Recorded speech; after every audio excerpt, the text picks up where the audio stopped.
पृथ्वी ग्रह। कमरे के पंखे की हवा से हो रही उस सुनहरी लट से वीर की निगाहें हट नहीं रही थीं। उस लट के पीछे से झांक रही वो काली बड़ी आंखें, सुर्ख गुलाबी होंठ और वो सोने से चमकती त्वचा को निहारता हुआ वीर मानो भरी क्लास में पीरियड शुरू होने से पहले वाला शोर भी सुन नहीं पा रहा था।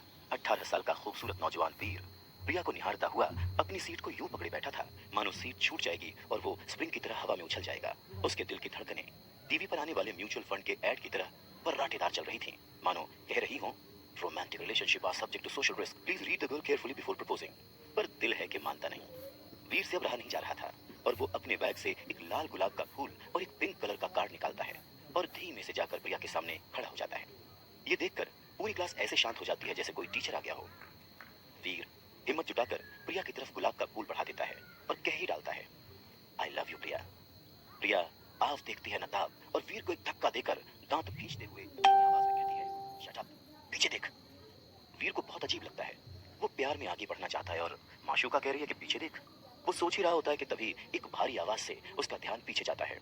ओ हीरो, आशिक आवारा, चल सीट पर बैठ जा, रिजल्ट अनाउंस करना है। अब वीर को एहसास होता है कि क्लास सच में टीचर को देखकर शांत हुई थी। भाई पोपट होने की भी कोई हद होती है। उस टीचर की ऐसी दहाड़ सुनकर जान चली जाए कि आशिकी भला क्या चीज है। वीर धड़ाम से वहीं पर बैठ जाता है। क्लास में सभी बच्चे पास हो गए हैं सिवाय एक को छोड़कर। वीर रह जा। मैथ्स टीचर की ये दूसरी दहाड़ सचमुच जानलेवा थी। सभी हंस पड़ते हैं, प्रिया भी। वीर के सपनों का जहाज उसके एम्बैरेसमेंट के समंदर में डूबता सा फील हो रहा था उसे। उसे क्या पता था कि जिंदगी के कागज पर वो किस्मत की कलम से जो लव लेटर लिखने वाला था उसे मैथ्स के इक्वेशन खराब कर देंगे। इस रिजल्ट के अनाउंसमेंट की इससे बुरी टाइमिंग और नहीं हो सकती थी। बेचारा वीर, उसे तो लग रहा था कि पूरी क्लास में प्रिया ही सबसे ज्यादा उस पर हंस रही थी। तभी मैथ्स टीचर आके बिल्कुल वीर के सिर पर खड़ा हो जाता है और एक पेपर उसके सामने पटक कर कहता है, कल मुझे इस परफॉर्मेंस रिपोर्ट पर तुम्हारे पेरेंट्स के साइन चाहिए, समझ गए? लंठ कहीं का। फिर एक ठहाका लगता है और उसमें फिर से सबसे तेज आवाज प्रिया की ही सुनाई देती है, लंठ कहीं का। प्रिया की हंसी जो वीर के मन के गार्डन में फूल खिला देती थी, वही हंसी आज उसके दिल के झोपड़े में आग लगा रही थी। वीर अब बर्दाश्त नहीं कर पा रहा था और वो उठ के क्लास से बाहर चला जाता है। बेचारा वीर, इतनी समस्याएं तो टीवी सीरियल वाली टेलीसोप की हीरोइन को भी कभी नहीं होती जितनी उसको आज हो गई थी। मैथ्स और प्यार में ज्यादा फर्क नहीं है, दोनों ही कॉम्प्लिकेटेड होते हैं। इसीलिए अपना वीर दोनों में ही फेल हो गया। अब पेरेंट्स से रिपोर्ट कार्ड साइन भी करवाना है। घर में मम्मी और बहन है, पापा तो अब रहे नहीं। बिजनेस राइवलरी में किसी ने उनका मर्डर कर दिया था। तब से ही शायद वीर का पढ़ाई में मन लगना बंद हो गया था। अरे आज तो बड़ी जल्दी आ गया। वीर ने एक टांग घर के अंदर डाली ही थी कि माँ ने गोली की तरह सवाल दाग दिया, जैसे वीर दहलीज नहीं देश का बॉर्डर क्रॉस कर रहा हो। वीर भी तैयार था। उसने काउंटर फायर किया, अरे मम्मी जानती हो आज क्या हुआ है? मम्मी हड़बड़ा गई कि आखिर ऐसा क्या हो गया। इससे पहले वो कुछ पूछती वीर बोल पड़ा, अरे बवाल हो गया है मम्मी, बवाल। कॉलेज में वो जो हमारे मैथ्स टीचर है ना, उन्हें कुछ गुंडे पीटने आ गए। मम्मी की चिंता की लकीरें और गहरी हो गईं। वीर फिर बोला, सब कह रहे थे किसी औरत से चक्कर है उनका। अरे पर वो तो शादीशुदा है ना, अच्छे आदमी है भाई। माँ ने चिंता जताई, अरे वही तो माँ, तुम तो सब जानती हो उनके बारे में। वेरी गुड, अब इस पेपर पर साइन कर दो। वीर ने चाल चली, क्या इस पेपर में? माँ ने पूछा। मैथ्स टीचर का कैरेक्टर सर्टिफिकेट है माँ, ये सभी बच्चों को और उनके पेरेंट्स को साइन करवा के देना है सर को, वरना डीन सर हमारे जो है ना वो मैथ्स टीचर को जॉब से निकाल देंगे। वीर ये बोलकर मम्मी को ध्यान से देखने लगा कि उसका पैंतरा काम करता है या नहीं, पर हर बार की तरह आज भी काम कर ही गया। मम्मी ने झट से पेपर पर साइन कर दिया। पेपर पर साइन मिलते ही वीर ऐसे गायब हुआ जैसे माइथो सीरीज में काम होने के बाद नारद मुनि गायब होते हैं। चलो एक प्रॉब्लम तो निपटी। वीर राहत की सांस लेता हुआ अपने कमरे के बिस्तर पर निढाल होकर गिरता है। वीर का कमरा देखकर ऐसा लग रहा था जैसे वर्ल्ड वॉर 2 इसी कमरे में लड़ी गई थी। मम्मी और बहन को इस कमरे में आने की सख्त मनाही थी, इसीलिए कोई कमरा साफ भी नहीं कर पाता था। वीर ने अपने कान में ईयरफोन्स डाले और हैवी इलेक्ट्रॉनिक म्यूजिक लगा लिया। तभी अचानक उसी म्यूजिक के बीच से एक आवाज सुनाई दी, वीर पुत्र। यह आवाज जानी पहचानी थी। वीर दहशत में आ गया, पर इससे पहले वो कुछ कह पाता या कर पाता, उसके मोबाइल की स्क्रीन से डॉक्टर खुराना का हॉलोग्राम पॉपकॉर्न की तरह उछलकर बाहर आता है। उस हॉलोग्राम को अचानक देखकर वीर के हाथ से मोबाइल छूटकर नीचे गिर जाता है। हार्ट अटैक करवाओगे क्या अंकल? वीर झल्लाता है। डॉक्टर खुराना का हॉलोग्राम बढ़कर अब वीर के कद का हो जाता है। वीर फिर झल्लाता है, आप इस तरह मेरी लाइफ में जब चाहे तब नहीं घुस सकते। खुराना उसकी भावनाओं को समझते हुए कंसर्न दिखाते हैं, पुत्र तेरे पापा मेरे बहुत अच्छे दोस्त थे, उनकी वजह से आज मैं जिंदा हूँ, इसीलिए दुख होता है उनके बेटे को मैथ्स में फेल होता देखकर। आपको कैसे पता? वीर हड़बड़ा जाता है। पुत्र तुझे तो पता है मैं साइंटिस्ट हूँ, कोई भी कंप्यूटर सिस्टम मेरी पहुंच से दूर नहीं है। तुम्हारी लाइफ में हो रही सभी चीजें पता है मुझे और यही मेरी ड्यूटी है। शायद ऐसे ही मैं तुम्हारे पापा के एहसानों का बदला चुका सकूं। बेटा मैं जेन्युइनली चाहता हूं कि मैं तुम्हारी कोई मदद कर सकूं। तुम चाहो तो मैं तुम्हें मैथ्स पढ़ा सकता हूँ ताकि तुम फेल ना हो। डॉक्टर खुराना ने वीर को दिल की बात बताई, पर 18 साल के वीर के लिए इन बातों का कोई मतलब नहीं था। इस उम्र में ज्ञान नहीं, फ्रीडम चाहिए होती है। डॉक्टर खुराना फिर वीर को कहते हैं, बेटा तुम्हारा पढ़ाई में मन नहीं लगता तो कोई बात नहीं, मैं तुम्हें अपनी लैब में जॉब भी दे सकता हूँ। तुम चाहो तो अभी से पैसे कमा सकते हो, तुम्हें नई नई चीजें सीखने को मिलेंगी। बेटा तुम्हें पता है हमारी धरती एकमात्र ऐसा ग्रह नहीं है जहाँ पर जीवन हो। सच में और भी कई ऐसे ग्रह हैं। वीर सोचता है कि वैसे ही मेरी ग्रह दशा खराब चल रही है और अंकल नए ग्रहों के बारे में सिखा रहे हैं। आखिर कैसे पीछा छुड़ाऊं मैं इस गले पड़ू अंकल से। अब वो समझ चुका है कि डॉक्टर खुराना से पीछा छुड़ाना इतना आसान नहीं था। इसीलिए उसने आसपास देखा और फिर अपना मोबाइल उठाकर पास रखे फिश बोल में डाल दिया। गुड़गुड़ करते मोबाइल के साथ डॉक्टर खुराना का होलोग्राम भी बंद हो गया। वीर ने अपने दोनों हाथों को ऐसे झटका जैसे कोई मुसीबत टल गई हो। पर आज फिर से वीर को मोबाइल टेबल लैंप के नीचे सुखाना पड़ेगा। दूसरे दिन दोस्तों की आवाज से वीर की नींद खुलती है और वीर को रियलाइज होता है कि वो आज फिर से कॉलेज के लिए लेट हो चुका है। फटाफट से तैयार होकर वो नीचे आता है। माँ रोज की तरह ब्रेकफास्ट लेकर खड़ी है। जो भागता हुआ वीर झट से उठाता है और आगे बढ़ जाता है। तभी मम्मी पीछे से आवाज देकर उसे रोकती हैं। वीर के पास ज्यादा समय नहीं है पर वो रुकता है। बेटा तुम्हारे पापा को गए हुए आज पूरा 1 साल हो गया है। माँ के मुंह से ये सुनकर वीर थोड़ा गंभीर हो जाता है।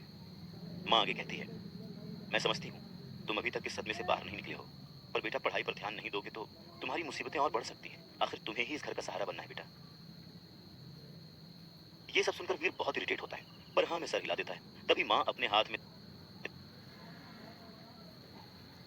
दबाए 500 के 2 नोट निकालकर वीर के हाथ में रखते हुए ये कहती है कि वो जाके कॉम्प्लीमेंट्री का एग्जाम दे दे ताकि उसका साल खराब ना हो, और वो पीछे पलटकर चली जाती है। ये सुनकर वीर हक्का बक्का रह जाता है। उसे एहसास हो गया था कि माँ को उसके फेल होने के बारे में पता चल चुका है। तब भी मम्मी ने इस बारे में कुछ नहीं कहा। फिर वीर भी घर के बाहर की तरफ बढ़ जाता है। पापा की मौत के बाद वीर का पढ़ाई में मन लगना बिल्कुल बंद हो चुका था। वो बस रियलिटी से दूर रहना चाहता था। इसीलिए कॉम्प्लीमेंट्री एग्जाम के लिए मिले पैसों से वो दोस्तों के साथ फिल्म देखने चला जाता है। पूरे दिन कॉलेज छोड़कर मम्मी से मिले पैसों से मस्ती करने के बाद वीर के दोस्त वीर को घर छोड़ने आते हैं। घर के बाहर खड़े 3 लोग वीर की मम्मी पर चिल्ला रहे हैं। सारे दोस्त ये देखकर हैरान हो जाते हैं, लेकिन वीर को एहसास हो गया था कि आज फिर उसकी बुआ और चाचा उसकी माँ से प्रॉपर्टी को लेकर लड़ाई करने आई हैं। वीर दोस्तों के सामने एम्बैरेस्ड फील करने लगता है। प्रेरणा आखिर तुम चाहती क्या हो? ये घर हमारे माता पिता का है और मेरा और मेरे भाइयों का इस पर बराबर का हक है। अब जब विहान भैया नहीं रहे तो हम उनकी पत्नी और बच्चों को परेशान नहीं करना चाहते। घर बेचने के बाद उनका जो भी हिस्सा बनेगा वो हम तुम लोगों को दे देंगे। लेकिन अगर तुम ये पूरी हवेली हड़पने की फिराक में हो तो हम ऐसा कभी नहीं होने देंगे। वीर की बुआ चिल्लाती है। तभी वीर के चाचा भी लपक पड़ते हैं। हाँ, या तो फिर हमें इस घर की कीमत के हिसाब से 3 करोड़ रुपए दे दो, या ये घर खाली करो ताकि हम इसे बेचकर पैसे आपस में बांट सके। वीर की मम्मी और बहन सहमी हुई थी। बहन तो माँ को पकड़कर रोए जा रही थी। 3 करोड़ रुपए मैं कहां से लाऊंगी भाई साहब? वीर के पापा के जाने के बाद जो हमारी हालत है वो आप सबसे छुपी नहीं है। वीर की मम्मी ने गिड़गिड़ाते हुए कहा। यह सुनकर वीर के दोस्त वीर की तरफ देखने लगे। वीर को लगा जैसे उसकी इमेज का बंटाधार हो रहा है। अगर अभी उसने कुछ नहीं किया तो यहाँ भी लुटिया डूबी समझो। तभी वीर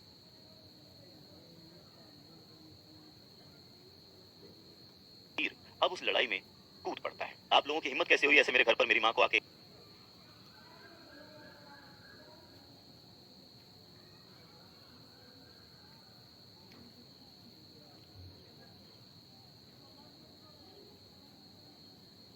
धमकी देने की? वीर को ऐसे गुस्से में चिल्लाते देख सब हैरान रह जाते हैं। आप लोगों को शर्म नहीं आती?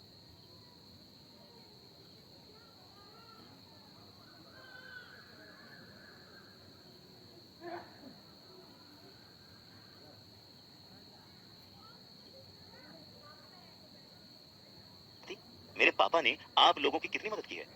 आप सबके फैमिली बिजनेस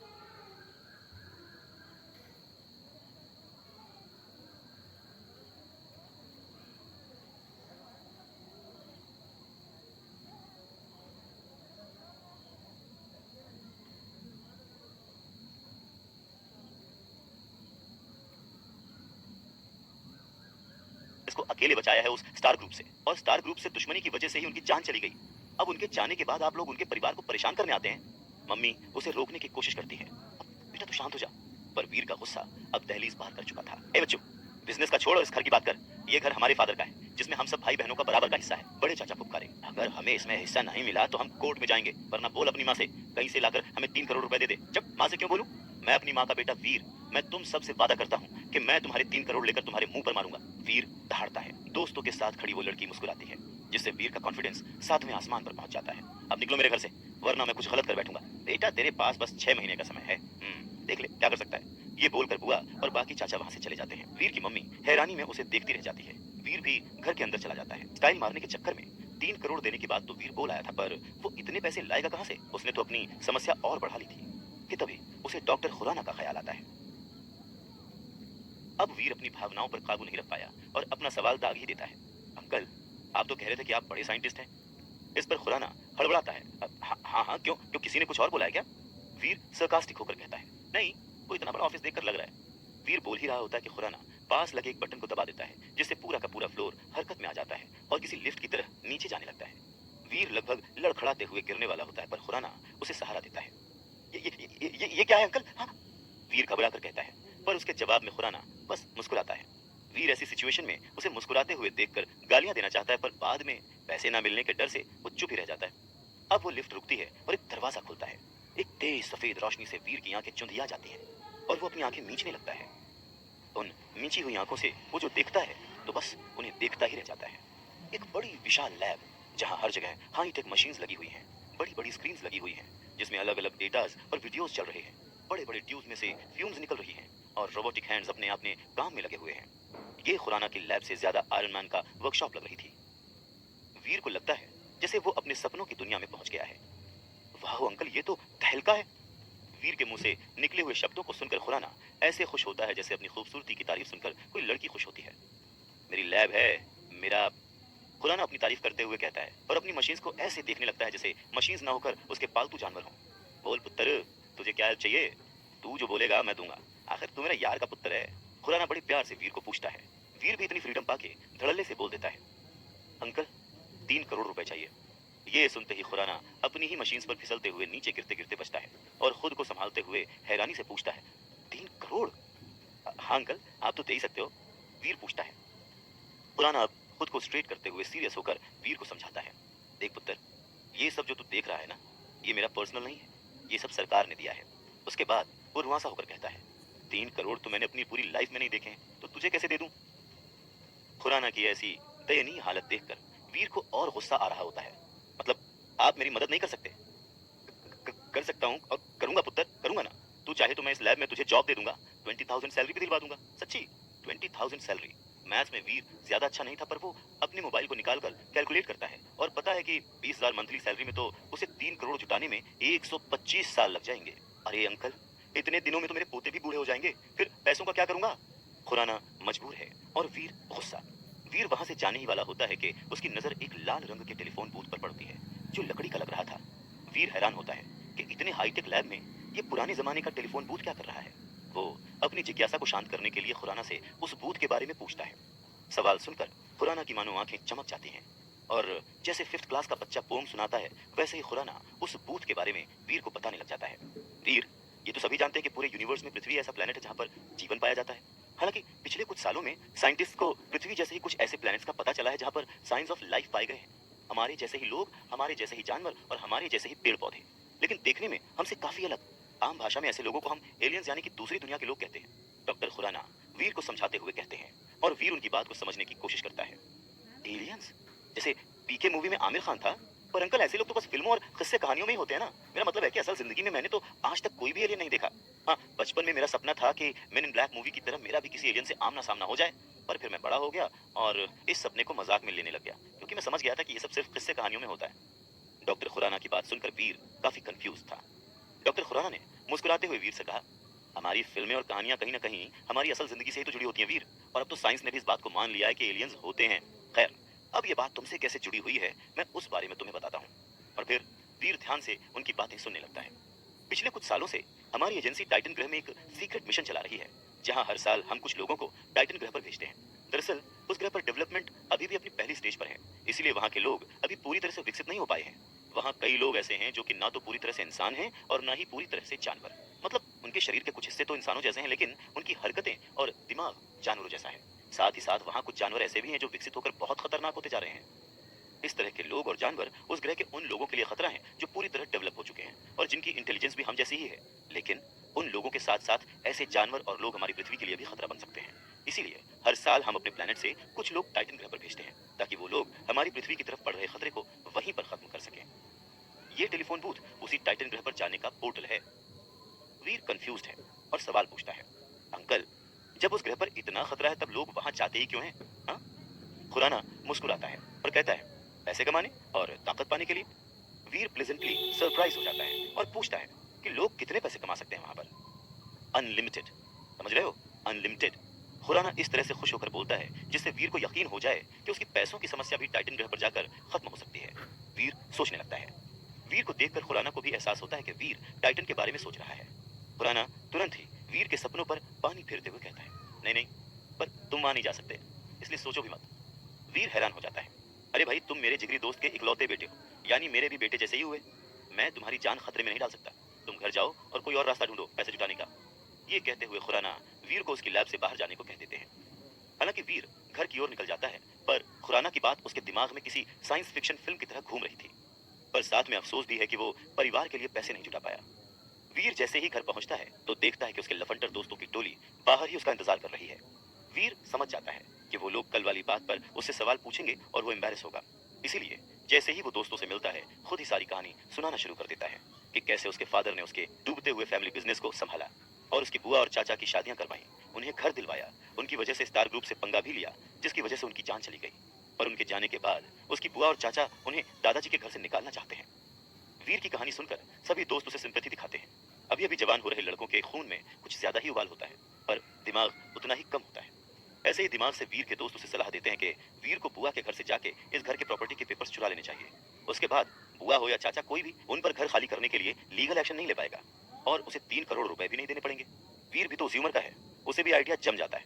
वो डिसाइड करता है कि कल रात वो बुआ के घर में कागज की चोरी करने जाएगा। शाम ढलने को है। वीर और उसके 2 लफंडर दोस्त प्लानिंग के हिसाब से बुआ के घर के बगल वाली झाड़ियों में छुप के सबके सो जाने का इंतजार कर रहे हैं। पॉप कल्चर को रियलिटी समझने वाले लड़कों ने पूरी जेम्स बॉन्ड वाली प्लानिंग कर रखी थी कि जैसे ही घर की बत्ती बुझेगी वीर बाउंड्री क्रॉस करके अंदर जाएगा, फिर पाइप से चढ़ के खिड़की पर जाएगा और खिड़की खोलकर पेपर चुराएगा और भाग जाएगा। पर जिंदगी जेम्स बॉन्ड की मूवी से थोड़ी अलग होती है। तभी बत्ती बुझती है, वीर खुद को जेम्स बॉन्ड समझते हुए बाउंड्री क्रॉस करता है और फिर पाइप से ऊपर चढ़ने की कोशिश करता है। पर यह इतना आसान नहीं है। जल्दी उसे रियलाइज हो जाता है कि जेम्स बॉन्ड मूवी में बहुत गलत दिखाते हैं। बेचारा कई खरोच और चोट लगाते हुए किसी तरह पाइप से छत पर चढ़ ही जाता है और जैसे ही खिड़की खोलकर अंदर जाने की कोशिश करता है कि सिक्योरिटी का अलार्म बज उठता है। रात के उस सन्नाटे में शोर भर जाता है और घर की सारी बत्तियां जल जाती हैं। वीर सपोर्ट के लिए अपने दोस्तों की तरफ देखता है, पर वो तो अलार्म बजते ही रफू चक्कर हो चुके थे और वीर को अधर में लटकता हुआ छोड़ गए थे। तभी बुआ और उनकी फैमिली बाहर आते हैं और वीर रंगे हाथों पकड़ा जाता है। जल्द ही पुलिस आ चुकी थी और वीर को चोरी के इल्जाम में पकड़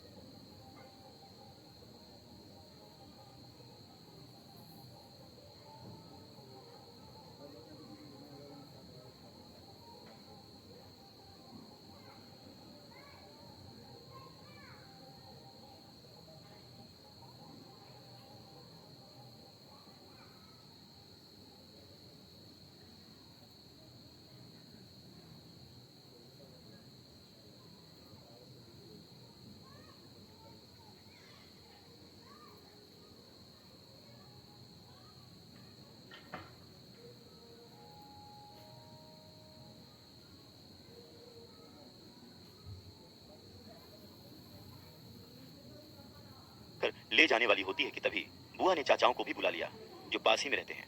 वीर की स्थिति काटो तो खून नहीं वाली थी। उसे डर था कि कहीं मम्मी को पता न चल जाए। क्यों बे बच्चू, तूने क्या सोचा इतनी आसानी से हमारे 3 करोड़ भटकने देंगे तुझे? बुआ चिल्लाई, इसकी माँ को फोन करो, उसे भी तो पता चले कि उसका सपूत क्या कर रहा है। चाचा तहाड़े, नहीं नहीं, मम्मी को फोन मत करना। वीर गिड़गिड़ाया, मम्मी को पता चला तो वो टूट जाएंगी। ये सुनकर बुआ और चाचा एक दूसरे से नैन मटक्का करते हैं और फिर वीर को कहते हैं, देख बे छोकरे, मैं तुझे छोड़ दूंगी और ये चोरी का इल्जाम भी वापस ले लूंगी, लेकिन तुझे अपनी माँ को मनाकर वो हवेली बिकवानी होगी, समझा? तू तो समझदार है ना, समझ रहा है ना मैं क्या कह रही हूँ? बुआ प्यार से धमकाते हुए बोलती है, और अगर वो हवेली अगले महीने तक खाली नहीं हुई तो याद रख, पुराने मकानों में आग बड़ी आसानी से लग जाती है। चाचा ने धमकी देते हुए इतनी बड़ी बात बोल दी जिससे वीर का अस्तित्व ही हिल गया।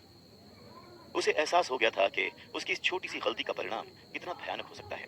अब बात सिर्फ पैसे की नहीं रह गई थी, वीर की माँ और बहन की सुरक्षा की भी थी, क्योंकि ये लालची लोग उस हवेली को हासिल करने के लिए किसी भी हद तक गिर सकते हैं। वीर को अब अपनी बचकानी हरकत पर बहुत गुस्सा आता है और उसकी बुआ और चाचा उसे धमकी देकर बाहर निकाल देते हैं। इस घटना ने वीर का अस्तित्व झकझोर कर रख दिया था। अब वो समझ चुका है कि पैसे कमाने का बस एक ही रास्ता है, टाइटन पर जाना। दूसरे दिन सुबह वीर कॉलेज के बहाने से निकलकर सीधे खुराना के ऑफिस पहुंच जाता है। खुराना अपनी लैब में नहीं था। वीर उसे आवाज देता है पर कोई रिप्लाई नहीं आता। वीर बेचैन हो जाता है। उसे बहुत जल्दी है अब टाइटन पर जाकर पैसे कमाने की। अल्हड़पन और हड़बड़ी में उसने खुराना का इंतजार नहीं किया और इसलिए वो डिसाइड करता है कि वो खुद ही कोशिश करेगा। तभी वीर सामने रखे टेलीफोन बूथ में एंटर करता है। उस बूथ में बस एक ही लाल रंग का बड़ा सा बटन लगा था। वीर आसपास देखता है और उस बटन को दबा देता है। बटन दबते ही बूथ के अंदर मानो रोशनी की बाढ़ सी आ जाती है। तरह तरह के रंग चारों तरफ से वीर के शरीर पर पड़ने लगते हैं और धीरे धीरे बूथ में धुआं भरने लगता है। वीर उस धुएं को अपने पांव से उठकर कंधों तक पहुंचते हुए देखकर पैनिक हो जाता है और उस बटन को फिर से दबाने के लिए ढूंढने लगता है। तभी वो बूथ जोर जोर से शेक करता है और पूरी तरह से वीर धुएं के आगोश में समा जाता है। छटपटाते हुए वीर को आखिर वो बटन मिलता है और वो उसे दबा देता है। इसी के साथ बूथ शेक करना बंद कर देता है और एक क्लिक की आवाज के साथ दरवाजा खुलता है। वीर आव देखता है न ताव, बाहर भाग कर आता है और खांस खांस कर अपने फेफड़ों को साफ करता है। ये सब करते हुए उसे नोटिस होता है कि वो खुराना की लैब में नहीं है। वो अपने चारों तरफ देखता है। एक बिल्कुल सफेद कमरा है चारों तरफ और उसमें बस एक दरवाजा लगा है।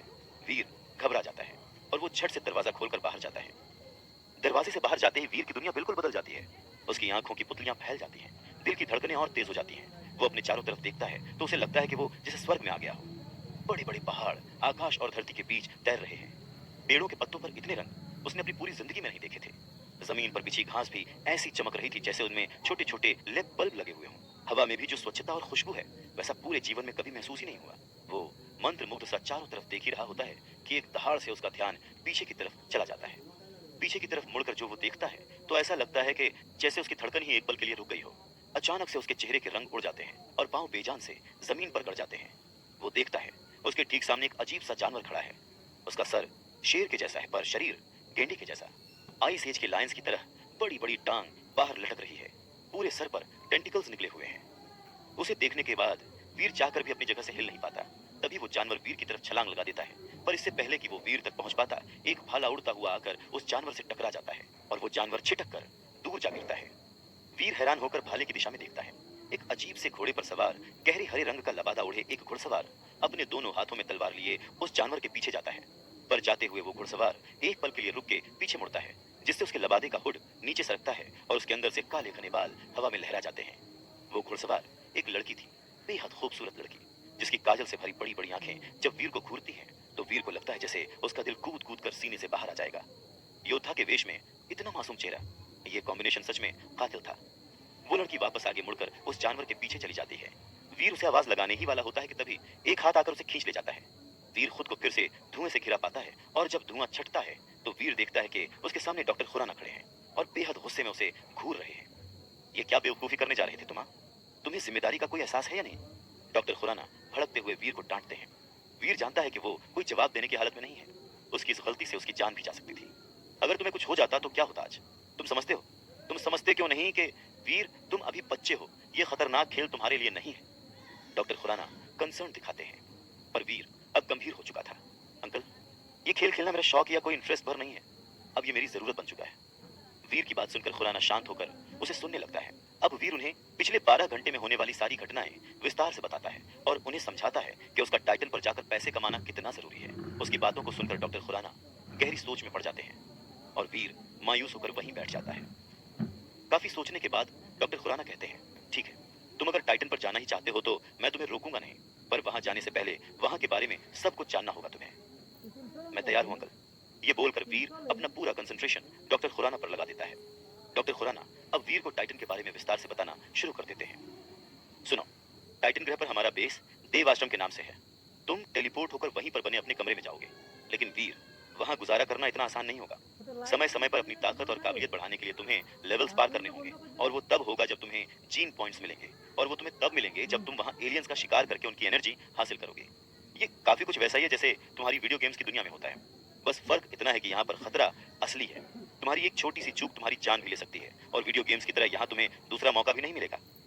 जितनी आसानी से डॉक्टर खुराना ये सब कह रहे थे, वीर जानता है ये उससे कहीं ज्यादा मुश्किल है। टाइटन ग्रह वैसे तो दिखने में हमारी पृथ्वी जैसा ही है, लेकिन फिर भी हमारी पृथ्वी से काफी अलग है और इसीलिए वहां के नियम भी अलग हैं। इस दुनिया में साइंस और टेक्नोलॉजी दोनों ही बेवजह है, क्योंकि वहां के लोग अभी भी डेवलप हो रहे हैं। इसीलिए वहां कोई भी साइंटिफिक या टेक्निकल इक्विपमेंट काम नहीं करते। दूसरे शब्दों में कहूं तो वहां मशीन गन से ज्यादा एक स्टील का खंजर तुम्हारे लिए फायदा।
मिसाइल्स और न्यूक्लियर हथियार भी वहां किसी काम के नहीं होंगे। यहाँ तक कि वहां पर मोबाइल फोन या ऐसे कोई भी इलेक्ट्रॉनिक इंस्ट्रूमेंट्स भी नहीं चलेंगे। सब कुछ ठीक वैसे ही होगा जैसे कि पृथ्वी के डेवलपमेंट के पहले चरण के समय था। वीर बहुत ही ध्यान से डॉक्टर खुराना की बात सुन रहा था। ये सुनने में भले ही किसी फिल्म के सीन जैसा लग रहा हो, पर असल में काफी दिलचस्प था। और हैरानी की बात तो ये थी कि वीर को इसमें और ज्यादा रुचि आ रही थी और वो आगे सुनने के लिए उत्सुक था। कि अगर इस सीक्रेट मिशन में तुम्हें कुछ हो जाता है। अब तुम पूछोगे कि जब टाइटन ग्रह पर कोई भी मॉडर्न तकनीक काम नहीं करेगी तो तुम वहां पर गुजारा कैसे करोगे? तो वीर, टाइटन ग्रह पर सब कुछ प्राचीन दौर की पृथ्वी जैसा ही है, इसीलिए वहां गुजारा करने के लिए तुम्हें भी प्राचीन दौर के तौर तरीकों को अपनाना होगा। जैसे कि गैस की जगह तुम्हें लकड़ी के चूल्हे पर खाना बनाना होगा, अर्ली मैन की तरह फल और सब्जियों से अपना पेट भरना होगा। दूसरे शब्दों में कहूं तो जिन सब चीजों के तुम आदी हो ना, उनमें से तुम्हें वहां कुछ भी नहीं मिलेगा। लड़ाई के लिए भी तुम्हें हथियारों की जगह प्राचीन समय की मार्शल आर्ट्स का इस्तेमाल करना होगा, जिसकी समझ तुम्हें बहुत अच्छे से है। और इसीलिए इस मिशन के लिए मैं तुम्हें टाइटन ग्रह पर भेजने के लिए तैयार हुआ हूं। लेकिन सिर्फ प्राचीन मार्शल आर्ट्स की समझ होना ही काफी नहीं है। टाइटन ग्रह पर उन खतरनाक एलियन से लड़ने के लिए तुम्हें इसी मार्शल आर्ट्स की बेसिक में कई तरह की अलग अलग तकनीकें जोड़नी होंगी, जिसकी ट्रेनिंग तुम्हें टाइटन ग्रह पर भेजने से 1 महीना पहले यहाँ पर दी जाएगी। इसके अलावा टाइटन पर अपनी ताकत बढ़ाने और एलियंस का सामना करने के लिए तुम्हें एक और चीज की मदद मिलेगी, और वो है एलियंस की डेविल सोल। लेकिन इस तरह की शक्ति तुम्हें यहाँ नहीं बल्कि टाइटन ग्रह पर ही मिलेगी। जब वहां पर तुम किसी एलियन को मारोगे ना, तो ही तुम उसकी डेविल सोल हासिल कर सकते हो। एक बार जब तुम किसी एलियन की डेविल सोल हासिल कर लेते हो, तब या तो अपने रूप को उसी एलियन की तरह बदल सकते हो या फिर उसे कवच या ढाल की तरह इस्तेमाल कर सकते हो। ये इस बात पर निर्भर करेगा कि तुमने किस तरह के एलियन को मारा है। इसके अलावा तुम टाइटन ग्रह के फल और सब्जियों के सूप से भी जीन पॉइंट्स हासिल कर सकते हो, पर उसकी मैं ज्यादा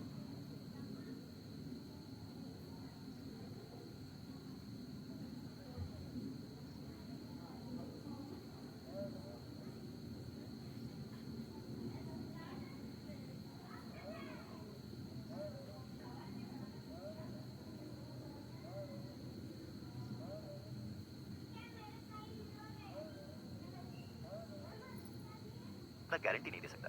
बाकी जैसे जैसे तुम डेवलप होगे, वैसे वैसे तुम्हारे जीवन के साल भी बढ़ते जाएंगे। देवाश्रम में डेवलपमेंट के 4 चरण होते हैं, और जैसे जैसे तुम्हारे डेवलपमेंट के चरण पूरे होते जाएंगे, वैसे वैसे तुम अगले चरण के लिए क्वालिफाई करते जाओगे। तुम्हारी भाषा में समझाऊं तो ये ठीक उसी तरह से है जिस तरह से तुम्हारे वीडियो गेम का कैरेक्टर अपग्रेड होता है, लेकिन ये सब कुछ तुम्हारे जीन पॉइंट्स पर निर्भर करता है। तुम्हारे जीन पॉइंट्स जितने ज्यादा ताकतवर होंगे, उतनी जल्दी तुम डेवलप होकर अगले चरण पर पहुंच जाओगे, और जितनी जल्दी तुम अगले चरण पर पहुंचोगे, तुम उतने ही ज्यादा ताकतवर होगे और खतरनाक से खतरनाक एलियंस का सामना कर पाओगे। डॉक्टर खुराना की बात सुनकर वीर बहुत ज्यादा उत्साहित हो जाता है, पर एक सवाल अभी भी वहीं का वहीं था। ऐसा सब करके उसकी परेशानी कैसे हल होगी? इसी बारे में वो डॉक्टर खुराना से पूछता है। टाइटन ग्रह के एलियंस 4 कैटेगरीज में डिवाइडेड हैं। पहले आम एलियंस, दूसरे प्राइमरी एलियंस यानी कि वो जो डेवलप होना शुरू हो चुके हैं, तीसरा म्यूटेंट एलियंस यानी वो जो पूरी तरह से डेवलप हो चुके हैं, और चौथे सेक्रेड ब्लड एलियंस। अलग अलग एलियंस के अलग अलग जीन पॉइंट्स होते हैं जो तुम्हें उनकी एनर्जी हासिल करके मिलेंगे, लेकिन उसके साथ साथ तुम अपने शिकार को बेचकर भी पैसे कमा सकते हो। और अगर तुम्हारी किस्मत अच्छी हुई और तुम किसी ताकतवर एलियन जैसे म्यूटेंट एलियन या सेक्रेड ब्लड एलियन का शिकार कर लेते हो, तो उस एलियन की डेविल सोल या हथियार बेचकर तुम आसानी से करोड़ों कमा सकते हो। डॉक्टर खुराना की बात सुनकर वीर की आंखों में चमक आ जाती है। लेकिन वीर, ये इतना आसान नहीं होगा। जैसा कि मैंने तुम्हें पहले भी बताया है, टाइटन ग्रह पर खतरा काफी ज्यादा है, और सबसे बड़ी बात, वहां पर तुम अकेले पृथ्वीवासी नहीं होगे। तुम्हारे अलावा और भी कई लोग वहां पर तुमसे पहले से मौजूद और तुमसे ज्यादा ताकतवर भी हैं। इसीलिए वहां तुम्हें सिर्फ एलियन से ही नहीं लड़ना है, बल्कि अपने आप को दूसरों के सामने प्रूव भी करना है। तुम्हारा कंपटीशन सिर्फ वहां पहले से मौजूद पृथ्वीवासियों से ही नहीं बल्कि खुद से भी होगा। तुम जितना जल्दी खुद को ताकतवर बनाओगे, उतनी ही जल्दी खतरनाक एलियंस को मारकर पैसे कमा पाओगे। लेकिन एक बात मैं तुम्हें पहले ही बता देना चाहता हूं कि अगर इस सीक्रेट मिशन में तुम्हें कुछ हो जाता है, तो हमारी एजेंसी इसकी कोई जिम्मेदारी नहीं लेगी, क्योंकि सरकार को हमारे इस मिशन के बारे में कुछ नहीं पता है। इसीलिए अब मैं फैसला तुम पर छोड़ता हूं। अगर तुम ये खतरा मोल लेने के लिए तैयार हो, तो मैं अभी ही तुम्हारे टाइटन ग्रह जाने की सारी तैयारी शुरू कर देता हूं। नहीं तो फिर हम कोई और रास्ता सोचेंगे। फैसला तुम्हारा है, अच्छे से सोच लो पहले। इतना कहकर डॉक्टर खुराना रिलैक्स होकर बैठ जाते हैं, और वीर उनकी बातों पर गौर करते हुए सोच में पड़ जाता है। डॉक्टर खुराना की बातों से वीर को एक बात तो साफ हो गई थी कि टाइटन ग्रह में वाकई बहुत खतरा है। लेकिन अगर वो वहां नहीं गया तो 3 करोड़ जैसी बड़ी रकम को इतने कम समय में इकट्ठा करने का शायद कोई दूसरा मौका नहीं मिलेगा। अगर वो इस सीक्रेट मिशन पर जाता है तो उसकी जान को खतरा है, और अगर वो इस सीक्रेट मिशन पर नहीं जाता और यहीं पृथ्वी पर रहता है, तो उसका परिवार बेघर हो जाएगा। काफी देर तक सोच विचार करने के बाद वो अंत में एक फैसले पर पहुंच जाता है। अंकल, मैं टाइटन ग्रह के इस सीक्रेट मिशन पर जाऊंगा। वीर का फैसला सुनकर डॉक्टर खुराना को बेहद खुशी होती है। कहीं ना कहीं उन्हें वीर से उम्मीद भी यही थी, और वीर पूरी तरह से उनकी उम्मीदों पर खरा उतरा था। लेकिन फिर भी वो वीर को एक बार फिर से सोचने के लिए कहते हैं। अंकल, मैंने ये फैसला अच्छे से सोच समझ कर लिया है। जब तक जिंदगी में कोई चैलेंज ना हो, तब तक जिंदगी जीने में मजा नहीं आता, और ये तो मेरी जिंदगी का सबसे बड़ा चैलेंज है। मेरे लिए इससे ज्यादा रोमांचक बात क्या होगी कि जिन सुपर हीरोज की फिल्में देखकर मैं बड़ा हुआ हूँ, मुझे उन्हीं की तरह जिंदगी जीने का मौका मिलेगा। जानता हूँ कि इसमें खतरा है, लेकिन अगर मुझे कुछ होना होगा तो वो तो यहाँ पर भी हो सकता है। टाइटन ग्रह जाऊंगा तो शायद मर जाऊंगा, लेकिन अगर नहीं गया तो अपने परिवार को बेघर देखकर पल पल मरूंगा। इसलिए मैं टाइटन ग्रह जाऊंगा अंकल। बस आपसे एक ही रिक्वेस्ट है, अगर इस मिशन में मुझे कुछ हो जाता है तो आप बस मेरी फैमिली को संभाल लीजिएगा, उनका ध्यान रखिएगा। वीर पूरे कॉन्फिडेंस के साथ डॉक्टर खुराना को अपना फैसला सुनाता है और उसका कॉन्फिडेंस देखकर डॉक्टर खुराना खुश होकर सहमति में सर हिलाते हैं। ठीक है फिर, मैं अभी से ही तुम्हारे जाने की सारी तैयारी करता हूँ। कल से तुम मार्शल आर्ट्स की ट्रेनिंग के लिए हमारी एजेंसी के इंस्टीट्यूट में आ जाना। Good luck. डॉक्टर खुराना वीर के कंधे पर हाथ रखते हुए उसका हौसला बढ़ाते हुए कहते हैं और जवाब में वीर बस हल्का सा मुस्कुरा देता है। आज रात वीर को नींद नहीं आ रही थी। उसे इतने बड़े एडवेंचर पर जाने का मौका जो मिलने वाला था। डॉक्टर खुराना की बातों से साफ था कि जिस लड़की ने वीर की जान बचाई थी वो भी टाइटन पर उसकी कॉम्पिटिटर होगी। पर फिर भी उस लड़की से मिलने की तड़प भी वीर के अंदर बढ़ती जा रही थी। वो पूरी रात वीर ने आंखों में काटी, घड़ी देखते हुए। सुबह होते ही वीर दबे पांव छुपते छुपाते घर से बाहर निकलने ही वाला होता है कि मम्मी की आवाज पीछे से आकर उसे रोक देती है। अरे वीर, इतनी सुबह सुबह कहां जा रहा है और तू इतनी सुबह कब से उठने लगा? वीर मुस्कुराता है। वो जानता है कि आज फिर उसे मम्मी से झूठ बोलना पड़ेगा, पर अपने किसी स्वार्थ या फेल्योर को छुपाने के लिए नहीं, बल्कि परिवार की रक्षा करने के लिए, परिवार को सुविधा देने के लिए। वीर अब अपनी एक्टिंग स्किल्स दिखाते हुए अपनी मुस्कुराहट छुपा करके ड्रामेटिक तरीके से बोलता है, अरे मम्मी, पता है वो हमारे मैथ्स टीचर है ना? माँ चिंतित होती है। अब क्या किया उन्होंने? अरे उनकी टांग टूट गई माँ। वीर पैंतरा चढ़ता है। हे भगवान, माँ का ये रिएक्शन तो लाजमी था।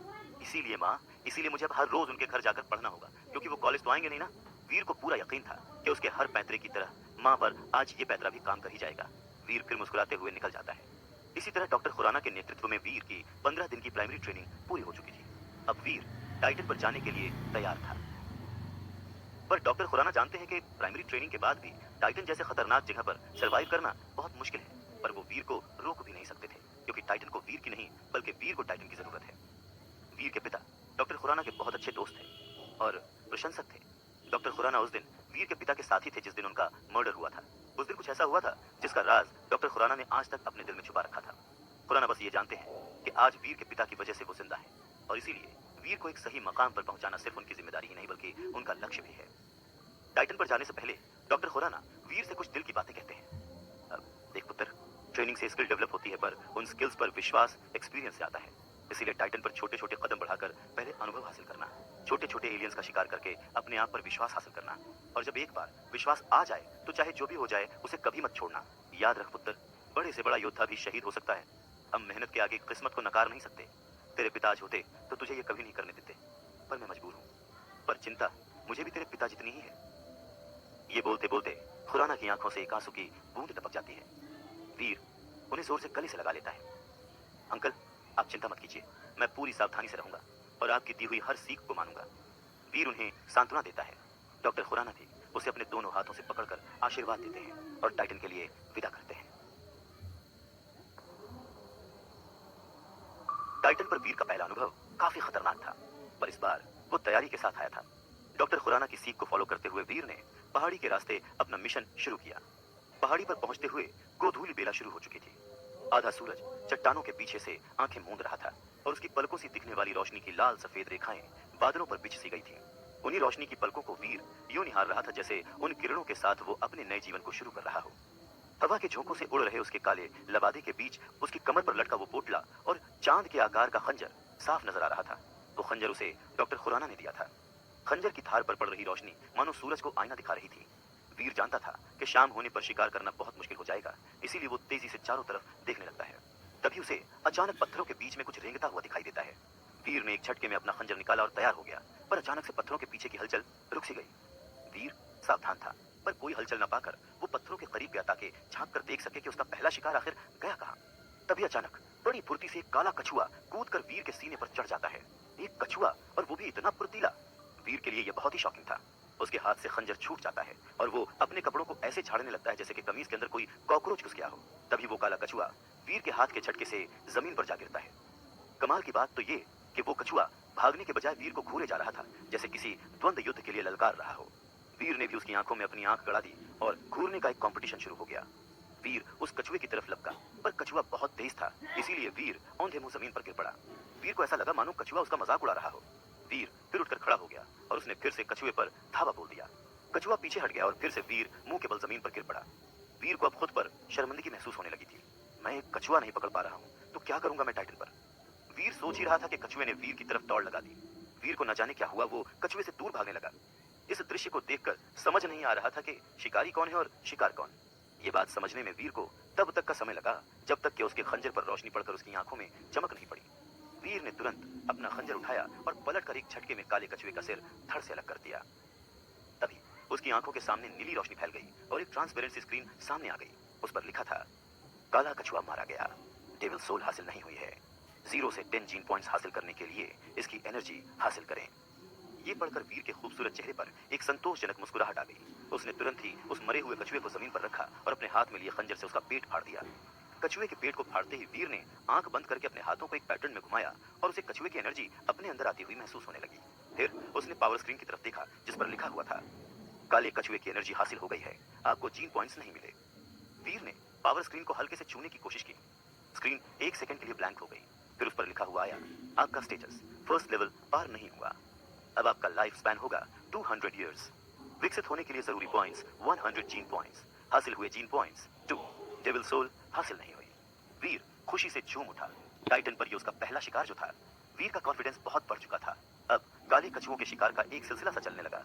वीर ने कई काले कछुए मारे। फिर धीरे धीरे उसे रियलाइज हुआ कि एक स्टेज के बाद उसे काले कछुओं के जीन पॉइंट्स मिलना बंद हो गए थे। अब टाइटन ग्रह पर बने देव आश्रम में आए हुए उसे 3 महीने बीत चुके थे और इतना समय बीतने पर भी वो आज भी वही है जहां से उसने शुरुआत की थी। कहीं ऐसा ना हो कि उसकी पूरी जिंदगी यहीं देवाश्रम में ही बीत जाए और वो कभी आगे बढ़ ही ना पाए। इस ख्याल से ही वीर डर के मारे कांपने लग गया। पर किस्मत हमेशा एक जैसी नहीं रहती। एक दिन वो शिकार ढूंढने के लिए गश्त लगा रहा था कि तभी उसे झाड़ियों के पीछे से कुछ हलचल सुनाई दी। टाइटन के जिस इलाके में वो इस वक्त था वहां के जानवर भले ही कम खतरनाक थे फिर भी था। बस यही सोचकर वीर चुपचाप एक पेड़ के पीछे छुप गया और एक टक उस जगह को देखने लगा जहां से उसे हलचल महसूस हुई थी। कुछ ही मिनटों के बाद उसे वहां बने तालाब में से कछुआ बाहर जमीन की तरफ आता हुआ नजर आया और उस कछुए को देखकर वीर चौंक गया। इसलिए नहीं क्योंकि उसने पहली बार वहां कोई कछुआ देखा था, बल्कि इसलिए क्योंकि ये कछुआ उसने अभी तक जितने भी कछुए मारे थे उन सबसे अलग था। उसने आज तक जितने भी कछुए मारे थे सबका कवच काले रंग का था। वहीं दूसरी तरफ तालाब से बाहर आता हुआ ये कछुआ सुनहरे रंग का था। उस कछुए को देखकर ऐसा लग रहा था जैसे कि वो सोने का बना हुआ हो और उसकी आंखें ऐसे चमक रही थीं जैसे कि कोई कीमती पत्थर। जब तक कोई ध्यान से न देखे तब तक किसी को भी वो कछुआ असली नहीं लगेगा। इतने महीने टाइटन पर रहने के बावजूद ये पहली बार था जब वीर ने इस तरह का कोई जानवर देखा था और इसलिए वो बहुत ज्यादा हैरान था। उसे समझ नहीं आ रहा था कि आखिर ये सुनहरा कछुआ बाकी कछुओं से इतना अलग कैसे था। यही ख्याल दिमाग में रखकर वीर शांति से पेड़ के पीछे खड़े रहकर उस कछुए पर वार करने के लिए सही मौके का इंतजार करने लगा। तभी अचानक से वो कछुआ उसी तरफ बढ़ने लगा।